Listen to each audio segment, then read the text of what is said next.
Halo guys, apa kabar kalian semua? Mimin di sini bakal melanjutkan alur cerita Sword Star. Disclaimer dulu bahwa kemungkinan besar ada perbedaan antara novel dan versi Donghuanya, tapi alur cerita utamanya tetap sama. Jadi tanpa ragu, Mimin akan membawakan alur ceritanya. Di kota Huyang, sore itu diterpa cahaya lembut mentari yang perlahan meredup. Di halaman belakang kediaman megah sang pemilik kota, suasana begitu hening. Di sebuah pavilion batu di tepi kolam, Lo Feng duduk seorang diri. Di tangannya segelas arak merah jernih bergoyang lembut, tapi pikirannya jauh dari ketenangan.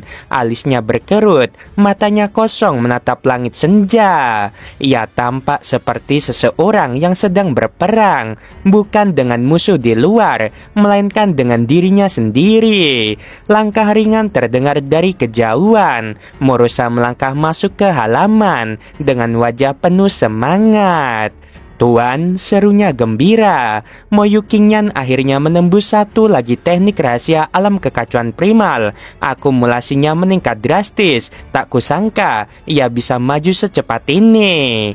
Ia terkekeh kecil. Meskipun murid kedua sekte Sungai Pedang Xinyu memiliki bakat luar biasa, sepertinya tidak ada murid lain yang bisa menandingi kemajuan Qingyan. Namun, begitu matanya menatap ke arah pavilion, langkahnya terhenti. Di sana, Lo Feng duduk diam, tidak menoleh sedikit pun. Aura yang biasanya tenang kini tampak berat, seolah ada sesuatu yang mengikat jiwanya. Ada yang aneh, pikir Morosa dalam hati. Ia menuruni tangga batu, berdiri sopan di bawah pavilion. "Tuan," panggilnya pelan. Lo Feng hanya melirik sekilas. "Ada apa, Morosa?" "Tuan tampak berbeda hari ini," jawab Morosa hati-hati. "Apakah ada sesuatu yang mengganggu pikiran Anda?"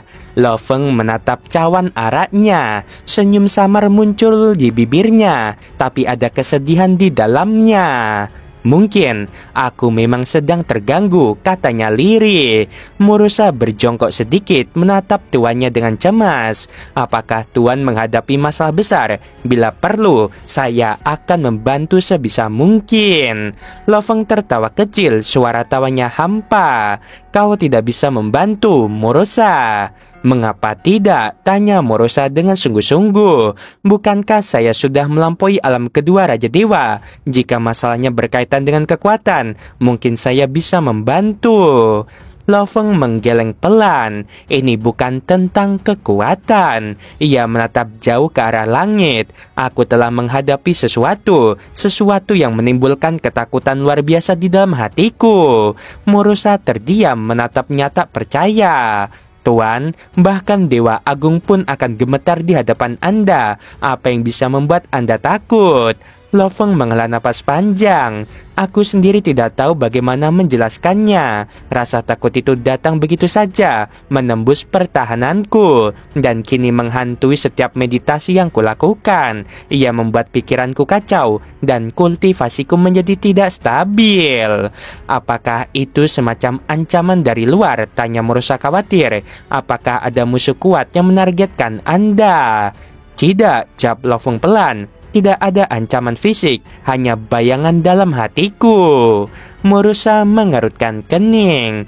"Kalau begitu, kendalikan saja hati Anda. Bukankah segala ketakutan berasal dari pikiran sendiri?" Lo Feng langsung tertegun. "Kendalikan hati ya?" gumamnya dalam hati. Ia menatap Morosa perlahan. Senyum tipis muncul di bibirnya. "Kau memang benar." Tubuhnya perlahan dilingkupi cahaya samar, dan dalam sekejap ia lenyap dari pandangan. Morosa hanya berdiri terpaku di sana, menatap kosong ke arah tempat tuannya menghilang. "Hal mengerikan apa yang Tuan hadapi hingga bisa membuatmu seperti ini?" bisiknya lirih. Di dalam ruang menara bintang, Lo Feng duduk bersila di tengah ruang sunyi. Tak ada waktu, tak ada batas, hanya kegelapan dan denyut lembut energi kosmos di sekitarnya. Ia menutup mata, menghentikan teknik pemurnian jantung kehancuran besar. Dalam benaknya, sepasang mata raksasa perlahan terbuka. Tatapan itu dingin, purba dan mengerikan, menembus lapisan waktu dan ruang, langsung menuju jantung jiwanya. Dalam sekejap, tubuh Loveng gemetar, napasnya tercekat, ketakutan yang dalam meluap tanpa bisa dikendalikan. "Tenang, itu hanya bayangan," bisiknya keras. "Itu hanya kenangan dari mimpi, itu tidak nyata." Namun semakin ia berkata demikian, semakin dalam rasa takut itu menusuk. Cahaya redup di sekelilingnya mulai bergetar, seolah ikut gentar menghadapi tatapan itu. Loveng menggigit bibirnya, memaksa dirinya untuk tetap sadar. Tapi rasa takut itu terus berkembang, semakin kuat, semakin menelan jiwanya. Akhirnya ia mengaktifkan kembali teknik pemurnian jantung kehancuran besar. Dalam sekejap, pikirannya dibersihkan, jiwanya kembali murni. Namun, saat ketakutan menghilang, ia tahu ia belum benar-benar menaklukkannya.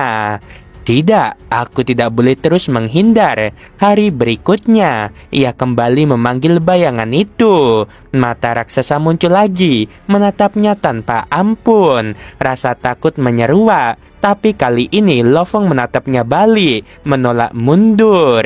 Hari berganti tahun, tahun berganti abad. Setiap kali ketakutan datang, ia hadapi. Setiap kali pikirannya goyah, ia tenangkan. Hingga akhirnya di suatu hari yang tak terhitung, Loveng menyadari sesuatu. Rasa takut itu sudah tak lagi mengguncang hatiku. Ia membuka matanya, napasnya stabil.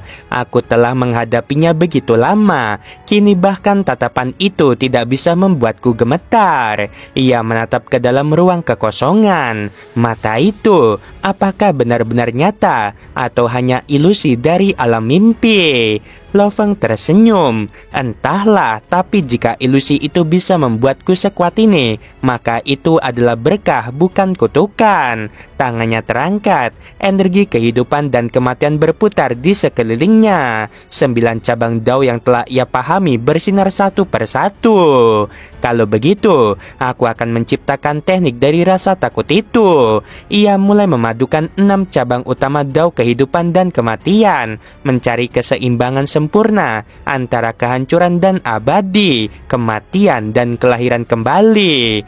Hari demi hari ia bereksperimen. Setiap kali menemui jalan buntu, ia kembali memanggil tatapan mata raksasa itu, membiarkan rasa takutnya menuntun inspirasi. Hadapi, pahami, dan kendalikan. Puluhan tahun berlalu, ratusan percobaan gagal, namun Loveng tidak berhenti. Akhirnya, setelah 34 dekade, sesuatu terjadi. Cahaya dahsyat meledak di dalam menara bintang. Loveng berdiri di tengahnya, matanya bersinar terang. Akhirnya berhasil, bisiknya tak percaya. Senyum merekah, bukan karena kekuatan jurusnya, melainkan karena akhirnya ia menguasai dirinya sendiri dan menciptakan teknik yang akan disebut jurus kepunahan besar. Loveng menarik napas panjang. 2 abad lebih menjadi Raja Dewa, dan hampir seluruhnya kuhabiskan di alam mimpi, menekuni metode pemurnian kehancuran.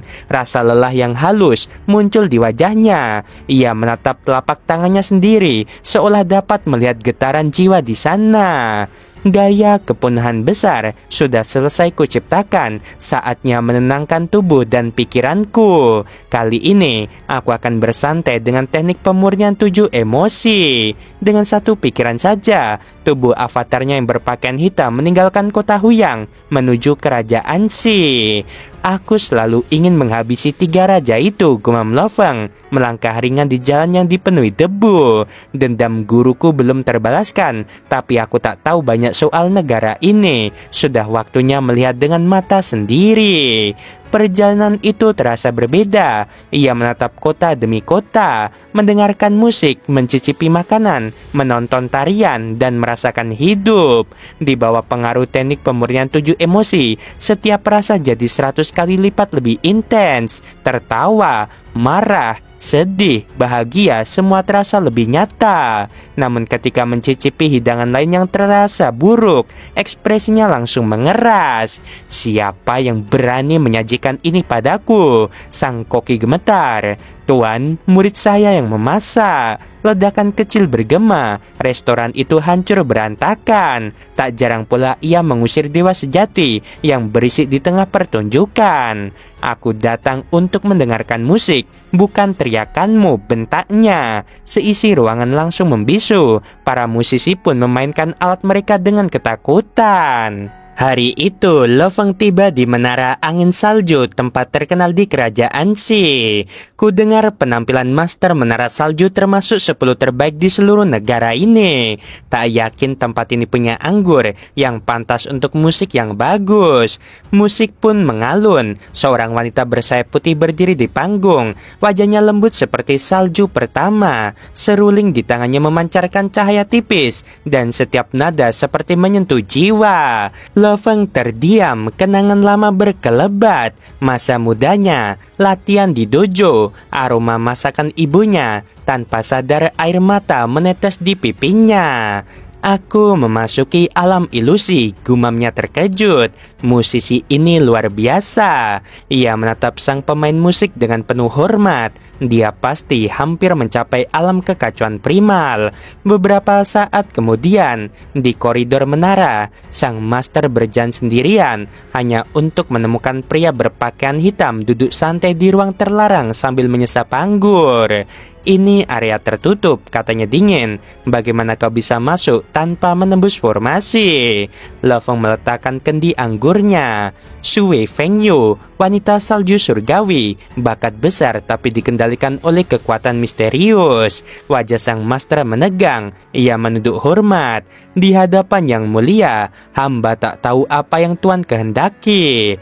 Aku memiliki 10 murid terdaftar, kata Lo Feng datar. Apakah kau mau menjadi yang ke-11? Mata Sui Fengyu bergetar sedih. Andai dulu mungkin aku akan bangga, tapi sekarang aku bukan milikku sendiri. Ada kekuatan yang mengendalikan diriku. Lo Feng mengangkat alis. Dengan sekali tatapan dunia bergetar. Pola rahasia yang mengekang jiwa Sui Fengyu tampak jelas di matanya. Bubar, satu kata itu meluruhkan segel pengendali di tubuh sang master. Aura bebas mengalir kembali dalam dirinya. Sui Fengyu terisak dan berlutut. Murid Sui Fengyu memberi hormat kepada guru. Tiba-tiba langit bergetar, petir membelah angkasa, dan dari kehampaan muncul sosok raksasa bermandikan guntur. Raja dewa mana yang berani menghancurkan teknik rahasiaku dan merebut bonekaku? Lo Feng berdiri perlahan. Dan siapa kau yang bahkan tak berani menunjukkan wajah aslimu? Aku tak perlu dikenal oleh makhluk sekelas alam pertama. Petir menyambar, membentuk tangan raksasa ratusan kilometer panjangnya, turun menghantam tanah. Namun, Lo Feng hanya tersenyum tipis. Sebuah cahaya pedang meledak dari telapak tangannya. Satu tebasan, tangan raksasa itu terpotong. Dua tebasan, tubuh sang musuh terbelah dua. Darah keemasan menetes dari langit. Mustahil, apakah kau alam kedua Raja Dewa? Teriaknya ketakutan. Lo Feng menatap tanpa emosi. Kau terlalu lemah untuk ancaman sebesar itu. Cahaya pedang terakhir menembus dadanya, dan sosok itu lenyap jadi debu guntur. Sui Fengyu menatap adegan itu dengan gemetar. Guru, kekuatanmu luar biasa. Lo Feng menyimpan pedangnya kembali dan berkata, sekarang ikut aku ke kota Huyang. Apakah kau perlu bersiap? Aku harus membawa suku saljuku, jawab Sui Fengyu. Lo Feng tersenyum kecil. Baiklah, kita bawa mereka semua. Waktu berlalu, Raja Negara Yu mengirim pesan ketika mendengar kabar tentang Lo Feng. Luar biasa, sungguh layak menjadi Raja Dewa terkuat dalam sejarah tanah asal. Naik ke alam pertama Raja Dewa hanya dalam 2 abad, dan kini sudah menembus alam kedua, seru Raja Negara Yu takjub. Lo Feng tersenyum tipis. Di tanah asal banyak yang lebih kuat dariku. Ucapan itu terdengar rendah hati, namun secara tidak sengaja ia mengakui kebenarannya. Ia memang telah telah mencapai alam kedua Raja Dewa. Cahaya abadi lubang kekacauan dan gaya kepungan besar, dua teknik rahasia yang ia ciptakan di alam yang lebih rendah untuk mengasah pemahaman daunnya. Kini, kedua teknik itu telah mencapai kekuatan luar biasa, bahkan melebihi batas Raja Dewa biasa. Dengan bakatmu, Lohe, suatu hari kau bisa mencapai alam tertinggi Raja Dewa, ujar Raja Negarayu dengan nada kagum. Alam tertinggi jauh lebih sulit, Lofeng menggeleng pelan. Di tanah asal, hanya penguasa 10.000 alam dan Kaisar Qing yang mampu mencapainya. Raja Negarayu menghela napas berat. Ia sendiri belum menguasai satupun teknik rahasia di tingkat itu. Kabar kemenangan Lofeng pun menyebar cepat. Ia mengalahkan Raja Dewa alam kedua hanya dengan satu serangan cahaya pedang. Lohe ini bahkan tanpa mengandalkan kekuatan fisik bisa menghancurkan lawan hanya dengan satu tebasan, gumam Kaisar Tiankun. Matanya tajam menatap rekaman pertempuran. Pedang itu bukan dari harta rahasia, melainkan dari kekuatan murni, energi abadi, tajam dan tak terhindarkan. Ia terdiam sejenak, lalu tersenyum pahit. Aku sendiri tak mampu menciptakan jurus semacam itu. Bahkan dengan garis keturunan primordialku, mungkin aku hanya bisa menandingi satu serangan itu. Seketika ia sadar, bakat Lofeng bukan sesuatu yang bisa diukur. Lebih baik aku menjaga jarak, gumamnya dalam hati. Sementara itu, di bawah kobaran api yang membelah langit, Kaisar Dian dari negara kuno angin api menatap jauh ke arah utara. Lohe telah mencapai alam kedua. Dia bisa sangat berguna bagi negaraku, ujarnya pelan. Sayangnya, gurunya adalah Kaisar Chu. Selama dia ada di sisinya, Lohe tak akan bisa kugapai. Beberapa waktu kemudian, Lofeng berjalan melintasi negara bersalju di lapangan es Tianji. Angin dingin menderu, dan dari kejauhan terdengar lantunan musik yang lembut namun sendu. Nada itu menyentuh hati Lofeng, membangkitkan kenangan akan Xushin dan kedua putranya, yaitu Luo Ping serta Luo Hai. Di atas tembok kota es, seorang pemuda berbaju putih meniup daun, memainkan melodi yang menghangatkan jiwa. An Fengnya, apakah sudah selesai bermain? Kalau sudah, aku akan bergerak, kata seorang jenderal berdiri di bawah bersama pasukan elitnya. Terima kasih telah menunggu, Jenderal, silakan, jawab An Fengnya tenang. Begitu itu terucap, pasukan berubah menjadi binatang eksotis hitam raksasa menyerbu ke arahnya. An Fengnya memainkan alat musiknya. Nada-nada berubah menjadi ilusi yang mencoba menahan makhluk itu, namun kekuatannya terlalu lemah. Saat cakar besar hampir menimpanya, suara lembut terdengar. An Fengnya menoleh. Di atas tembok, Lofeng duduk santai sambil meneguk anggur. Binatang hitam itu membeku di udara tak bergerak. An Fengnya telah bertemu yang mulia, ucapnya dengan hormat. Lofeng menatapnya penuh rasa ingin tahu.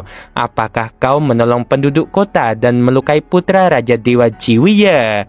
Benar, jawabnya jujur. Satu nyawa untuk ratusan juta jiwa. Menurutku itu sepadan. Lofeng menatap dalam, terdiam sejenak. Ia tahu bahkan dirinya tak akan sanggup membuat pilihan seperti itu.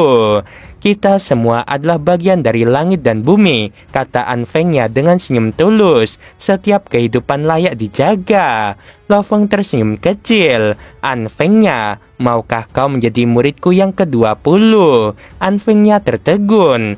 Yang mulia, saya sudah menyinggung putra Raja Dewa Jiwiye. Mulai hari ini, kata Lofeng datar, tidak akan ada lagi Raja Dewa Jiwiye di tanah asal.